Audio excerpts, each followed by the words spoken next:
За Хелоуин би ли се облякал като Меси? Какво смятате за Ламин Ямал в момента? Малко му е спаднала формата след това лято. Много голямо самочувствие там. Малко му се е вдигнало егото според мен от последните няколко месеца. Но във формата му просто играе много с лакоми, според мен. Да се го кажем, много с лакоми и според мен не подава, просто се опита да играе индивидуално той. Малко му е спаднала от последния сезон. След като го Сега ще се надигна отново. Но сега, предполагам, сте разбрали скъса с приятелката си. Да. Това последния път му повлия добре. Дали ще повлия и този път така? Напълно възможно да повлия добре, ама ще видим. Добре.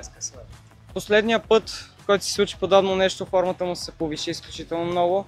Дали мислите, че ще се получи подобно нещо отново? Да, нещо такова може да се каже. Фенове ли сте на Меси? Харесвате ли Меси? Да. По-добър от Роналдо. За Хелоуин би ли се облякал като Меси? Не. Преклено съм висок. Имам един приятел, който е 1,70. Той много ще прилича на Меси. Добре, значи тази маска може да му помогне да си изкарате приятно. Добре, момчета, довиждане. Чао, чао. Точно като Меси не бих се облякал. Аз мисля, че като Меси се облече. Това е вашия щастлив ден. Една маска на Меси мога да ви подаря. Хубав ден ви желая. Довиждане.